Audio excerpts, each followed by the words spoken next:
All right, welcome back to Modern Nurse Podcast. My name is Emily Knife. I am your host today, and I'm a very special, wonderful nurse, Nurse Julie. Welcome to the show. So excited to have you here. Hi, Emily. Thanks for having me. Yeah, absolutely. So, Julie is a nurse, particularly a bedside nurse, and we're just going to go ahead and open up with tell us a little bit about yourself and your nursing experience. Yeah, thank you. Yeah, I've been a nurse for 20 years. I started in ICU, about 15 years in intensive care, and I'm currently a PACU nurse. So, yeah, over the years in ICU, I've really enjoyed working there. It's been really rewarding, and at the same time, I've witnessed a lot of profound suffering and grief in my patients and families. And that's been that's been hard. And there's been some burnout I've experienced and some moral injury from these experiences and watching them over and over. And I began to sort of wonder how my patients were doing outside of these experiences when they got home. How were they? Were they healing? Were they getting better?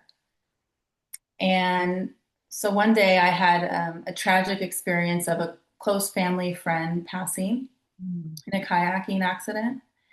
And that grief was something that I had never experienced before. mm, And I began to understand how grief stops you in your tracks.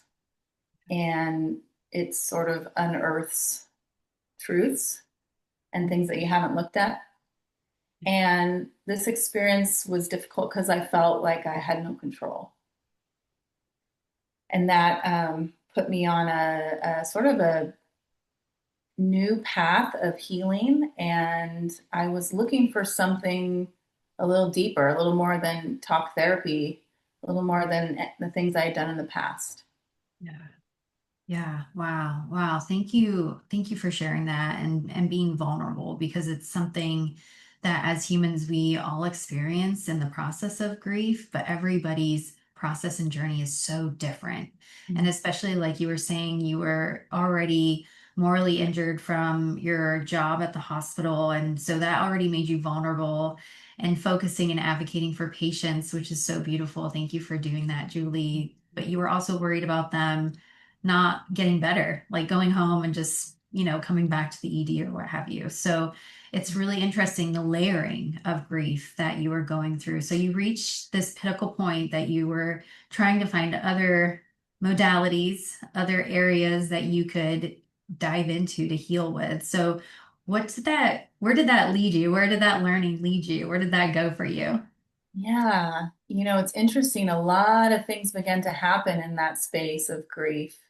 Yeah. But ultimately, it led me to Naropa University in Boulder. I decided, I had heard about psychedelic assisted therapy, work with psychedelics, and I got very curious. And there was something in my body that told me that this was my path, this was my new path Yeah. for myself and for other people. And I felt it just in my stomach. And sure enough, I applied and I got into the program. And this is without ever having done a psychedelic in my whole life. So I knew there was something here. Yeah. And the program at Naroka was really wonderful. And we eventually did a practicum. There was a ketamine option and there was a breathwork option. And it was holotropic breathwork specifically. And I was put into the ketamine group. So that experience actually sort of changed my path dramatically and gave me some clarity. Um, it was a group setting, and I was scared just because of the unknown. Sure. And we did one day IM ketamine and another day oral. And on the IM ketamine day, I dropped into some pretty heavy visuals.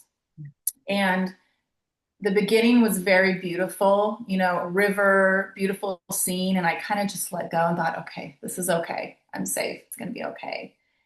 And they had music going and support people all around. And we had eye shades on. And all of a sudden, this river scene sort of shifted. And I found myself laying in a gurney. Oh my God. And in a gurney in my specific PACU that I worked. And I thought, oh boy, what's going on here? This is a shift. What's happening? And I'm laying there in this gurney and I thought, oh my gosh, I'm the patient. What's going on? And I decided to I felt this presence off to my right. And I thought, oh, which one of my nurse buddies is taking care of me? Who's my nurse? This Yeah. is going to be interesting. So I turn and I look, and the nurse standing there is me. Oh my God. Oh my gosh. So I was taking care of me. And that experience was so awakening and healing for me. And it was this message of, okay, it's time for me to really start caring for myself and taking care of myself on a deeper level. We're all taught to, as nurses, oh, make sure you get out, on a hike or go get your nails done or get a massage. And those are all wonderful stress reducers. But this was a different sort of calling to really look inside and get a deeper understanding of who I am, things from my past, and what I really wanted to get a little more alignment in life. Wow. Yeah. Wow. What an interesting experience to be presented with self, like literally in your face. Like, I mean, it's like not any more obvious.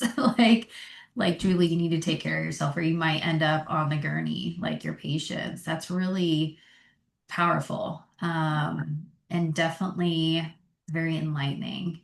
Yeah. Um, yeah, thank you for sharing that. That's really interesting. Now let's just go back to Naropa. So can you just give us a little brief just synopsis of what your training looked like in case there might be other nurses or other people interested in doing that type of training? Yeah, it was great. It was I think a 10-month program. Most of it was online, weekly Zoom meetings, groups. And then twice I flew out there. So there was a beginning sort of opening week that we did out there, and then one towards the end, and that's when I did the ketamine experience. Nice. Yeah, so it's a lot of reading, a lot of connecting. For that, I think that particular program has now ended and they're under a different name. I think they've separated from the school. But at the time, you had to be either a nurse or a doctor, psychologist, social worker, or chaplain. Those were sort of what you needed to have to get into the program. Okay. Wow. That's so cool. What an interesting type of schooling, but also I love how you were saying like they do the opening, like you fly out there. It's not totally like they don't leave you like in the dust to, right, like to learn this. It sounds like they're very integrative and they help you along quite a bit. So that's Oh, quite the relief. definitely, definitely. And the program it really opened my eyes to non-ordinary states. Yeah. It doesn't have to be a psychedelic necessarily. You can have, a non-ordinary state is like a temporary altered state where your emotions, your awareness, your perception is altered. It's a different space from your waking, hours. And it's a space where you can connect really deeply and calm your nervous system and all kinds of things there. And it's not necessarily psychedelics. It can be meditation. I got certified in yoga nidra, also known as yogic sleep, a space of manifesting, hypnosis. It's many things. So I'm really, really an advocate of getting into a retreat, a group experience, or one-on-one with someone where you can get into this expanded state for healing.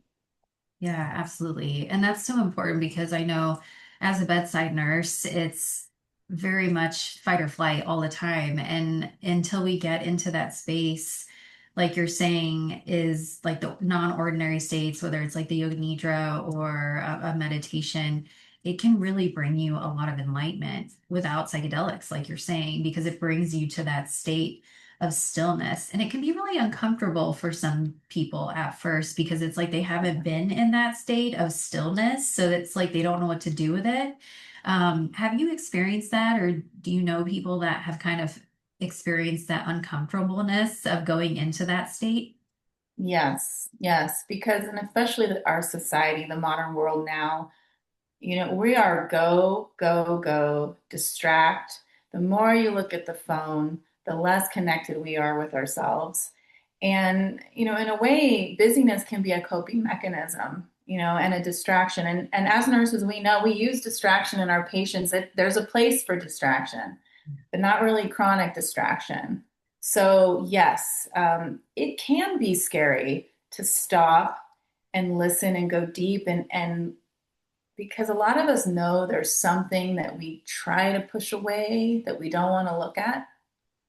And so that can be frightening, but people often find that once they drop into these experiences, it's not as scary as they thought.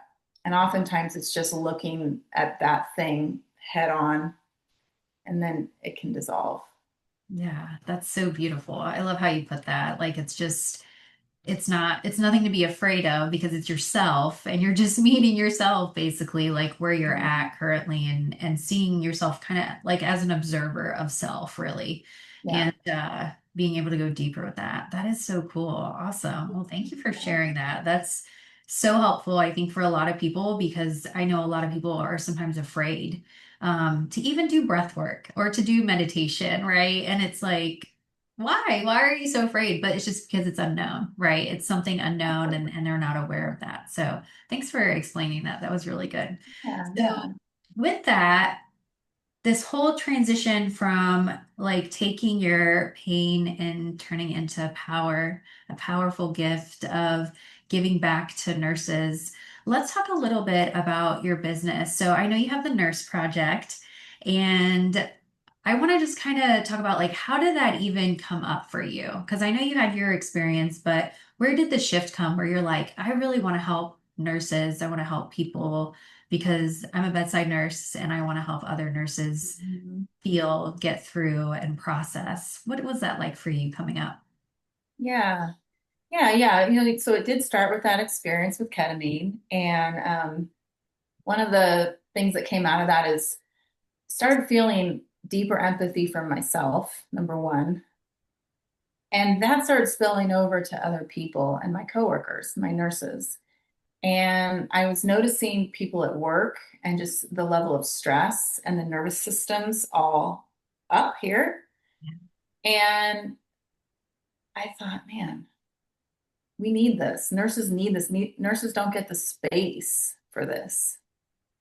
And I started hearing things, out of the blue, talking to a nurse, and then a brief moment where they would say, "This happened to me a year ago. Now this is happening." And I thought, oh my God, you're showing up here and you're caring for others. What are you doing for yourself? And usually it's not much. So, nurses are some of the most amazing humans, I think, and I love all my coworkers and I want to support them and I want to create space for that. Yeah, that's so wonderful. Yeah, it's Yeah. we need more people like you, so many nurses need this and it's so important that they have this opportunity and option to do something other than maybe getting on another medication. Maybe this might be another step in a different direction for them. So thank you for creating that space for nurses. Now, I know you also have let's see, the inner shift. I know that came up when we were previously talking. Tell Yeah. us a little bit about that or what you vision for the inner shift. Yeah, the inner shift came to me because, kind of funny, but we all do the PM shift and the knock shift and the day shift, and we get out all hours and we're exhausted and doing this thing externally. And I Yeah. thought, oh my gosh, the inner shift. Can we have an inner shift, please? So yeah, with the inner shift, I really just want to create experiences, in group settings with nurses and doctors, people in the healthcare profession. And so my mission is really to start some retreat group work, overnight session, a couple days. I have one in Mexico in the future that I'm planning. Um, in the Yucatan with Jorge Elizondo. He was in my program, just an amazing, amazing human. And then I have a local one in April coming up. But it's a lot of it is just being together, supporting, being vulnerable, yoga, meditation. I have a nurse friend, Sita. She does cacao. So, it's just, I'm really excited for it. Yes, this sounds amazing. You're going to totally have to let us know so we can blast it out to the masses because probably going to see that retreat being sold out because it's so needed. There's so many nurses that even just collecting people for this podcast, people want to know about this stuff. So you're in the right place at the right time, Yeah. Julie. Well, awesome. All right, cool. So, what do you really see for the Nurse Project? Like in 5 years, what do you see for yourself in 5 years for the Nurse Project? What does that look like for you? Yeah, I see regular retreats happening locally, and maybe some international retreats. I'd like to get some CEs going for those retreats, Yeah. and the CEs really surrounding a lot of plant medicine, meditation, healing modalities, that really stick and provide that education. And obviously, nurses like to go on a retreat that has some CEs attached to it. So I'm working on that. And then, also, in the future, at some point, this is just in the works now. Oregon, Colorado has legalized plant medicine. California's on the way, and we need educated people, professionals that can administer these medicines. And nurses, I mean, nursing is the perfect profession to sit with people and work and just we stand at the bedside for 12 hours as an ICU nurse at the bedside for 12 hours with alarms and lines and flashing lights and, you know, people coming in and yeah, I mean, we know how to have presence and hold space. So I'd like to educate nurses on this and potentially becoming certified to be a guide. Wow, that is so fabulous. What a great 5 year plan. I can totally see that you're really excited about this. Like, Yeah, it's gonna yeah. happen. That's so cool. Wow, I'm so excited.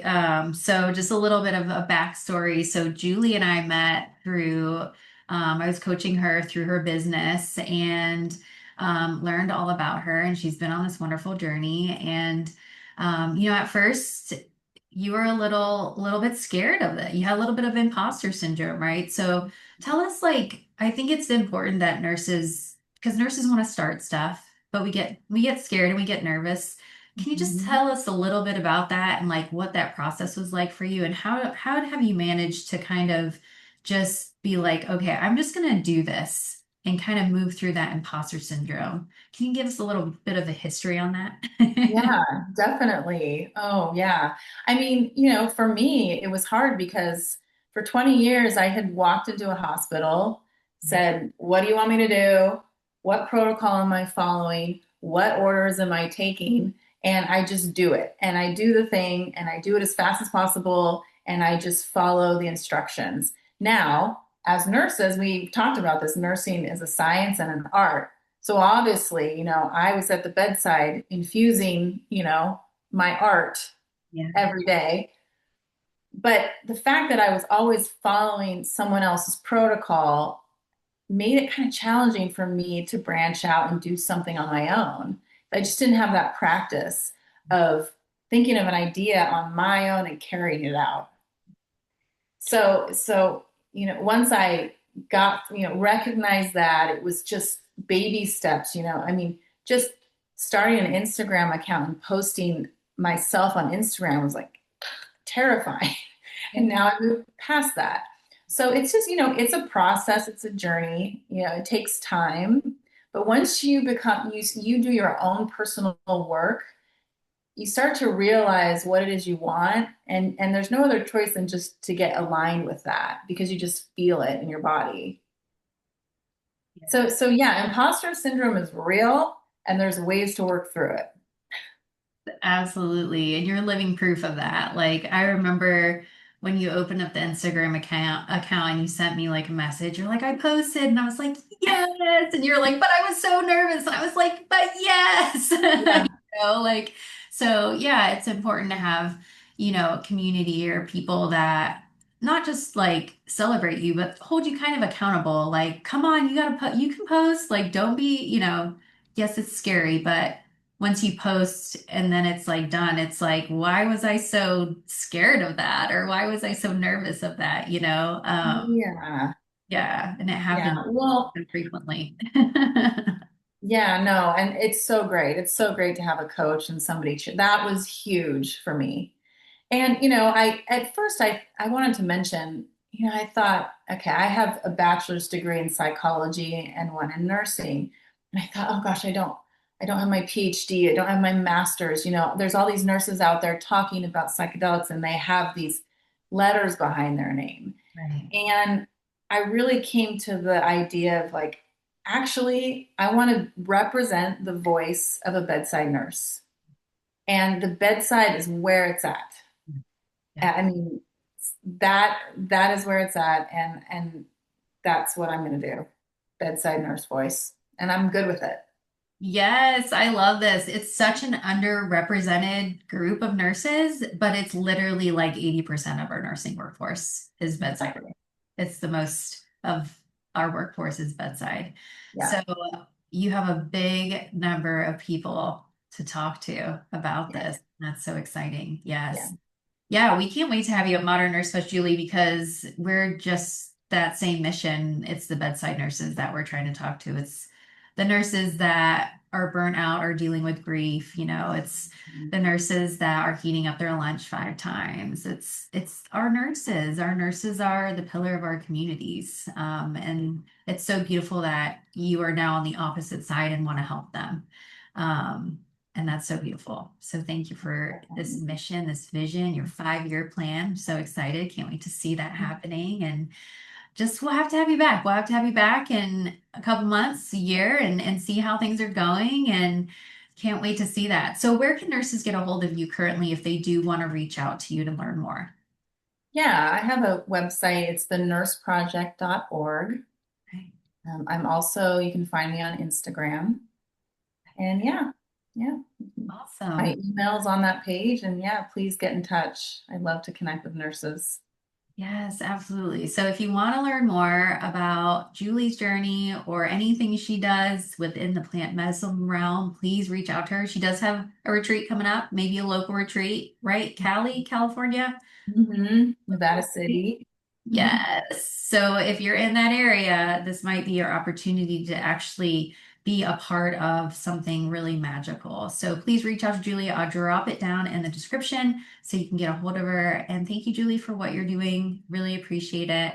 And until next time, be safe, good luck, and take care. Thank you so much for having me. You're Appreciate it. welcome. Thank you.